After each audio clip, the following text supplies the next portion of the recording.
অনেক বড় breaking news, Pakistan টি-20 বিশ্বকাপের জন্য দল ঘোষণা করে দিল। এবং কালকে মহসিন নাকভি বলেছিল কি আমরা টি-20 বিশ্বকাপ খেলতেও পারি নাও পারি, আমাদের সরকার যেটা ডিসিশন নেবে, যেটা সিদ্ধান্ত নেবে সেটাই আমরা করব।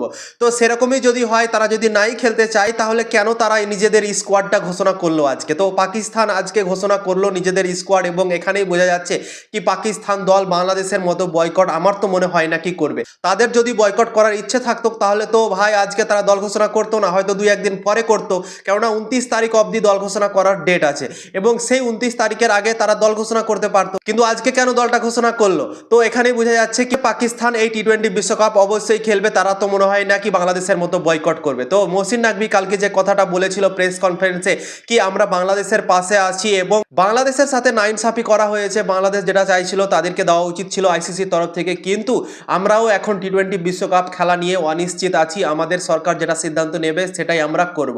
তো আজকে পাকিস্তান টি-20 বিশ্বকাপের জন্য নিজেদের স্কোয়াড ঘোষণা করে দিয়েছে, 15 মেম্বার স্কোয়াড ঘোষণা করে দিয়েছে। তো সেই 15 মেম্বার স্কোয়াডে কে কে সুযোগ পেয়েছে চলো এক এক করে তোমাদেরকে জানিয়ে দিচ্ছি। 1 নম্বরে হচ্ছে বাবর আজম, 2 নম্বরে হচ্ছে সাম আইয়ুব, 3 নম্বরে হচ্ছে ফাকার জামান, 4 নম্বরে খাওয়াজা নাফি, 5 নম্বরে সাহিবজাদা ফারহান, 6 নম্বরে উসমান খান, 7 নম্বরে সালমান আলী আগা ক্যাপ্টেন, 8 নম্বরে সাদাব খান। সাদাব খান কামব্যাক করে গিয়েছে পাকিস্তানের টি-20 স্কোয়াডে।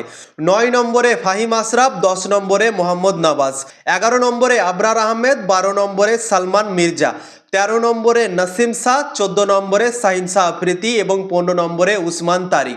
তো এই 15 জনের স্কোয়াড ঘোষণা করেছে পাকিস্তান দল টি-20 বিশ্বকাপ 2026 সালের জন্য। এবং এই দলে একটা অনেক বড় নাম মিসিং আছে এবং এশিয়া কাপে তাকে নিয়ে অনেক কন্ট্রোভার্সি হয়েছিল, ভারতের দলের সাথেও তার অনেকগুলো লড়াই হয়েছিল। অভিষেক শর্মা, শুভমান গিল যখন ব্যাটিং করছিল, আমি কথা বলছি হ্যারিস রফের। হ্যারিস রফকে নিয়ে অনেক সমস্যা হয়েছিল এশিয়া কাপে, তোমরা তো দেখেছিলে ভারত আর পাকিস্তানের মধ্যে যখন খেলা চলছিল অনেকগুলো সমস্যা হয়েছিল, সে এভাবেও একটা কি দেখাচ্ছিল, ঠিক আছে।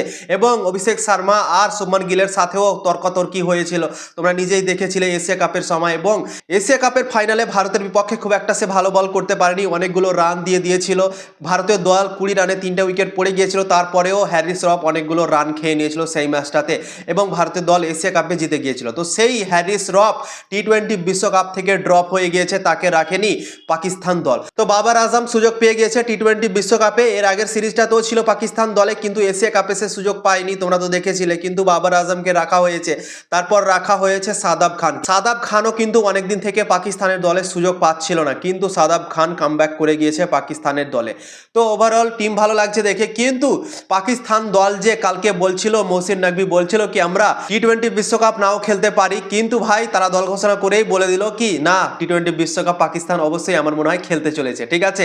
তাদের স্ট্যান্ড বদলাবে না, বাংলাদেশ যেরকম টি-20 বিশ্বকাপ থেকে বেরিয়ে গিয়েছে, পাকিস্তান আমার মনে হয় না কি বেরোবে। তারা যদি বেরোতো তাহলে কিন্তু দল ঘোষণা করতো না ভাই।